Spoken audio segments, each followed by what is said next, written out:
कांग्रेस विधायक राजेंद्र भारती की सदस्यता खत्म, विधानसभा सचिवालय ने आदेश जारी कर दिया है। राजपत्र में दतिया विधानसभा रिक्त घोषित कर दी गई है। 2 अप्रैल से राजेंद्र भारती की सदस्यता खत्म हो गई। राजेंद्र भारती को 3 साल की सजा हुई है।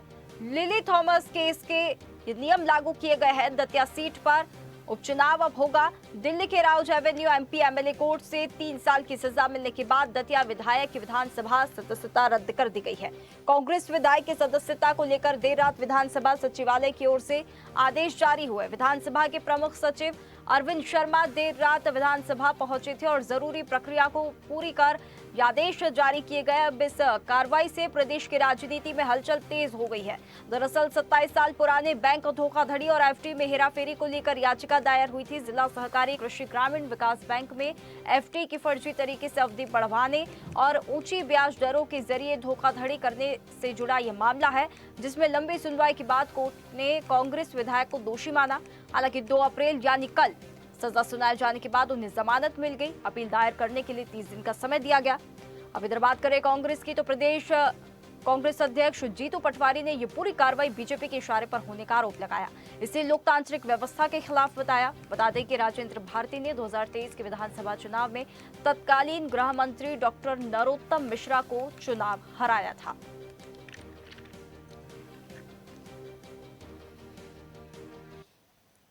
तो देखिए, पूरा मामला आपको यहाँ पर थोड़ा समझा रहे हैं। कोर्ट के आदेश पर आईपीसी की विभिन्न धाराओं में केस दर्ज किया गया। एमपी एमएलए कोर्ट गठन के बाद मामला ग्वालियर पहुंचा। इसी के साथ अक्टूबर 2025 में मामला Delhi MP MLA court transfer हुआ। 27 साल पुराने एफडी हेराफेरी मामले में राजेंद्र भारती को ये सजा सुनाई गई है। कोर्ट ने 3 साल की सजा सुनाई है। 1 लाख रुपए का जुर्माना यहाँ पर लगाया गया है। कोर्ट ने 2 धाराओं में 3-3 साल और 1 धारा में 2 साल की सजा सुनाई है। आपराधिक साजिश, धोखाधड़ी और जालसाजी केस में दोषी पाया गया है।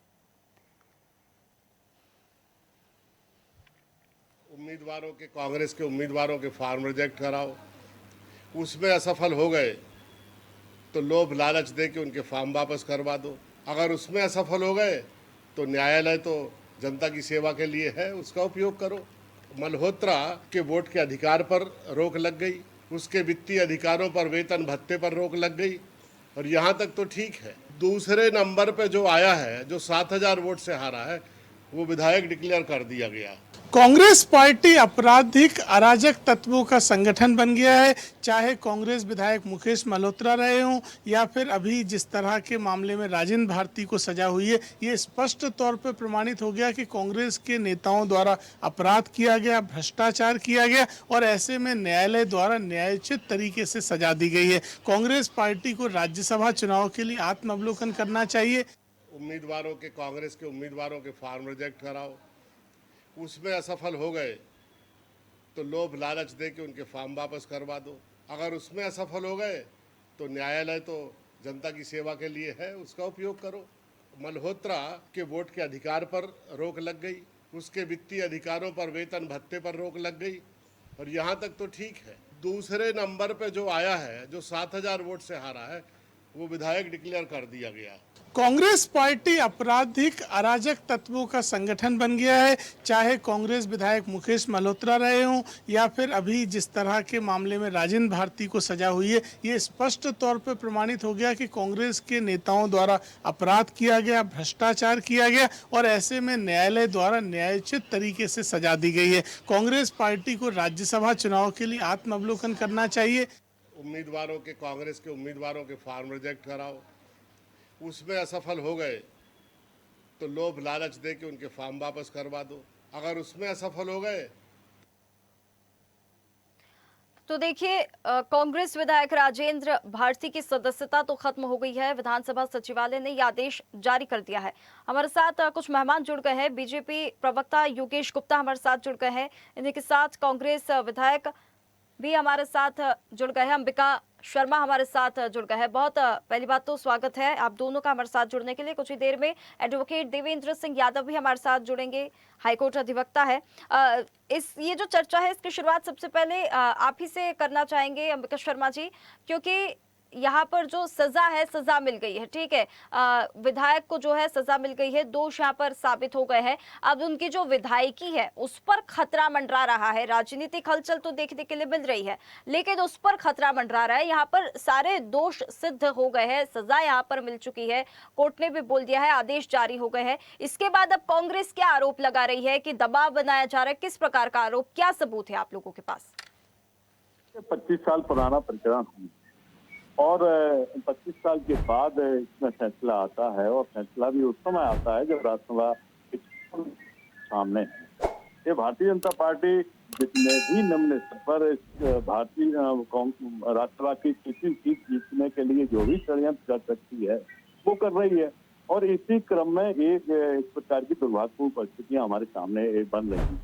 उसका हम लोग डटकर मुकाबला कर रहे हैं। माननीय न्यायालय ने जो फैसला दिया है उसके लिए हमारे पास विकल्प खुले हुए हैं। हम जाएंगे उच्च न्यायालय में जाएंगे, वहां से रिलीफ की पूरी संभावना है। लेकिन आप देखिए, प्रहलाद लोधी का भी प्रकरण बिल्कुल ऐसा ही था। पवई के विधायक थे, उनको अयोग्य घोषित कर दिया गया था और वो एक कार्यकाल पूरा कर चुके हैं, दूसरा कार्यकाल उनका चल रहा है, लेकिन आज तक कोई न्यायालय से फैसला नहीं आया है। ना उनके वित्तीय अधिकारों पर कोई रोक लगी थी, ना उनको सदन की कार्रवाई में भाग लेने से रोका गया था। एक ही प्रकार के नेचर के प्रकरणों में अलग अलग प्रकार के फैसले आना एक दुर्भाग्यपूर्ण है।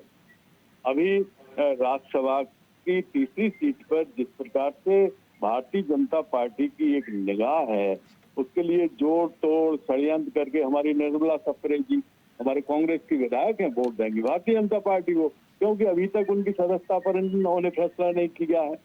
और ये इतने हिडन एजेंडा है, कितनी गिरावट एक सार्वजनिक जीवन में आएगी, लोकतंत्र कितना कमजोर होगा, मूल्यों का कितना ये लोग हनन करेंगे, वो सब पूरा प्रदेश देख रहा है।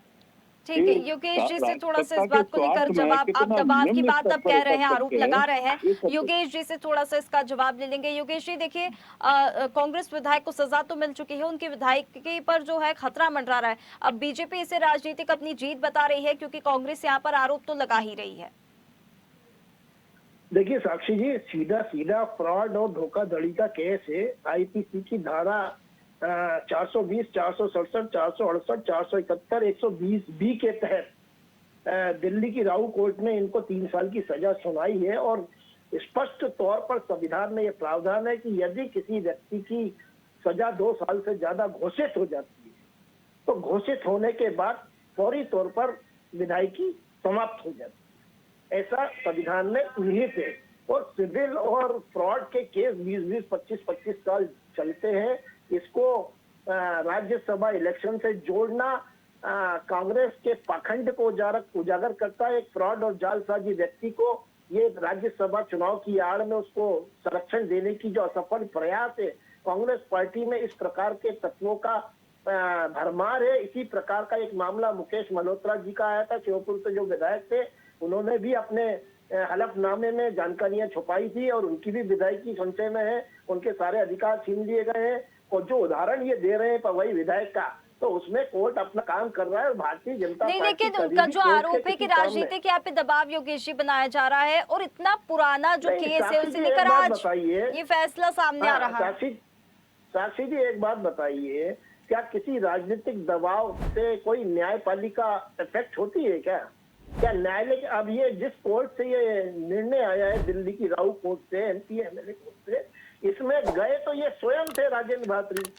इन्होंने अक्टूबर 2025 में एससी के माध्यम से इस केस को दिल्ली शिफ्ट कराने की डिमांड करी थी।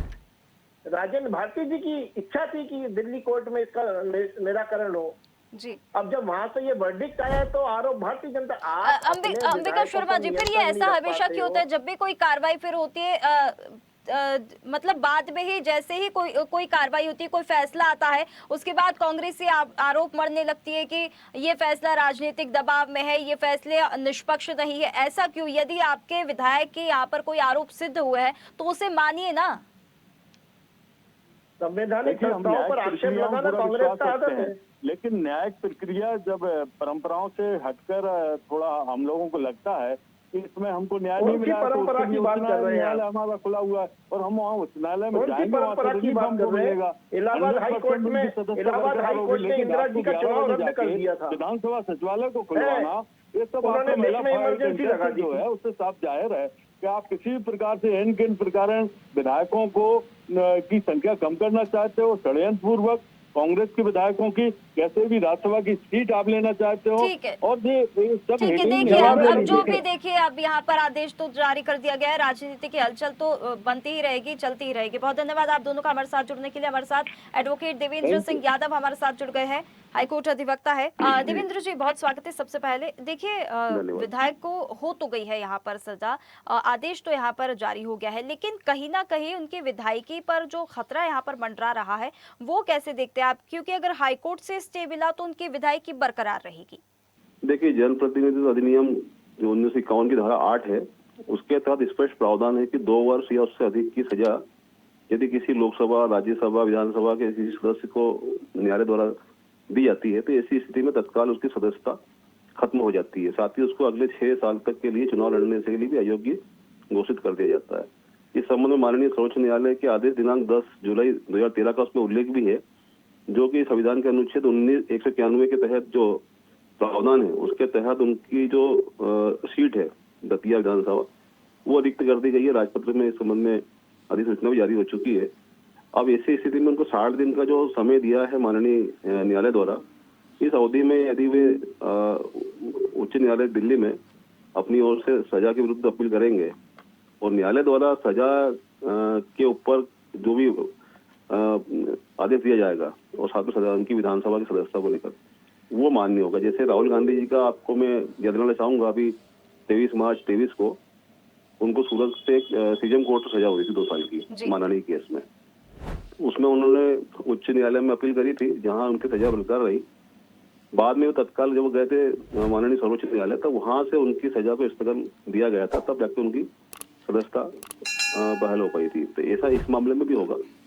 कानून सबके लिए बराबर है और स्पष्ट प्रावधान है, उसी के अनुरूप न्यायालय अपना काम करती है। बिल्कुल, यहाँ पर भी देवेंद्र जी यही पे जो यहाँ पर पेज है यही फंसा हुआ है जो आपने बताया, राहुल गांधी का जो आपने उदाहरण दिया है, यहाँ पर भी वही देखने के लिए मिल रहा है। और आरोप प्रत्यारोप का दौर तो देखिए शुरू हो गया, राजनीतिक हलचल भी यहाँ पर शुरू हो गई, कांग्रेस भी यहाँ पर आरोप लगा रही है कि दबाव बनाया जा रहा है, बीजेपी भी अपनी तरफ से कुछ ना कुछ डिफेंड यहाँ पर कर ही रही है।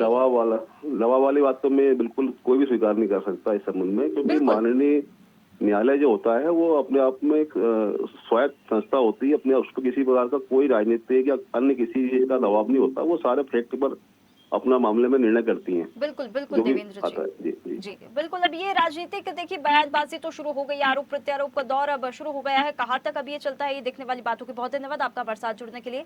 हमारे साथ digital news head Aniruddh Sonu ने जुड़ चुके हैं। अनिरुद्ध देखिए, राजेंद्र भारती के अगर हम मामले की बात करें तो 3 साल की सजा हो गई है, जुर्माना लगा दिया गया है, सारे दोष यहाँ पर सिद्ध हो गए हैं, लेकिन उनकी विधायकी पर जो है वो खतरा यहाँ पर मंडराता हुआ नजर आ रहा है। अब पेच यहाँ पर फंस रहा है कि हाईकोर्ट से स्टे अगर उनको मिल जाता है तो उनकी विधायकी जो है वो बरकरार रहेगी। आरोप प्रत्यारोप का दौर शुरू हो गया है, क्या राजनीतिक हलचल देखने के लिए मिल रही है? देखिए, जहां तक बात करें तो राजेंद्र भारती को कल जो 3 साल की सजा हुई थी दिल्ली की Rouse Avenue MP MLA court के द्वारा, उसके बाद उनकी विधायकी का समाप्त होना लगभग तय था। कानूनी प्रक्रिया थी, 60 दिन का उन्हें समय दिया गया है कि वो न्यायालय में आगे भी अपील कर सकते हैं, लेकिन विधानसभा सचिवालय ने उनकी जो विधायकी खत्म होने का आदेश जारी कर दिया और दतिया विधानसभा सीट जो मध्य प्रदेश की काफ़ी महत्वपूर्ण सीट है उसे रिक्त कर दिया। यानी अब दतिया विधानसभा सीट पर चुनाव होना तय है। हालांकि राजेंद्र भारती के पास 60 दिन का समय है कि जो बैंक फ्रॉड मामले में उन्हें अदालत ने जो MP MLA court Rouse Avenue ने सजा दी है उसके लेकर वो 60 दिन में अपील भी कर सकते हैं, ऊपर के कोर्ट भी जा सकते हैं, न्याय व्यवस्था से जुड़े अच्छे से अच्छे वकीलों को तैनात कर सकते हैं। और जहां तक बात करें तो राजेंद्र भारती 2023 में उस वक्त सुर्खियों में आए थे जब उन्होंने भारतीय जनता पार्टी के कद्दावर नेता और उस वक्त 2023 में गृह मंत्री नरोत्तम मिश्रा को हराया था। तो अब विधानसभा सचिवालय ने आदेश जारी कर दिया है, दतिया विधानसभा सीट रिक्त हो गई है। जीतू पटवारी अब से कुछ देर बाद भोपाल के प्रदेश कांग्रेस मुख्यालय में एक प्रेस कॉन्फ्रेंस में इसी का खुलासा करेंगे कि वो रात को क्यों विधानसभा गए थे और ऐसी तमाम तरह की बातें हैं जो अब सामने आएंगी। आरोप प्रत्यारोप का बिल्कुल बिल्कुल अनिरुद्ध, देखिए आरोप प्रत्यारोप को दौर तो जारी हो गया। प्रेस कॉन्फ्रेंस में नियम के हिसाब से था। बिल्कुल, प्रेस कॉन्फ्रेंस में जीतू पटवारी क्या कुछ यहाँ पर बातें कहते तो देखने वाली बात होगी, लेकिन कहीं ना कहीं जो कांग्रेस आरोप लगा रही है कि राजनीतिक दबाव यहाँ पर बनाया जा रहा है, लेकिन ये बात किस प्रकार से कांग्रेस सिद्ध कर पाएगी ये तो देखने वाली बात होगी, क्योंकि न्यायपालिका का यहाँ पर आदेश आ गया है, सारे दोष यहाँ पर सिद्ध हो गए हैं। तो किसी भी प्रकार का राजनीतिक दबाव बनाने की जो बात कांग्रेस कह रही है, बिल्कुल भी अपने किस प्रकार से वो बात कह रही है, किस बेसिस पर कह रही है ये तो पता नहीं, लेकिन मामला कहाँ तक आगे जाता है, क्या राजनीतिक और हलचल देखने के लिए मिलती है, तो वक्त बताएगा। बहुत धन्यवाद आपका हमारे साथ जुड़ने के लिए अनुरोध। ताजा खबरों के लिए लाइक, फॉलो और यूट्यूब पर सब्सक्राइब कर बेल आइकन दबाएं, साथ ही हर अपडेट के लिए विजिट करें स्वदेशलाइव.com।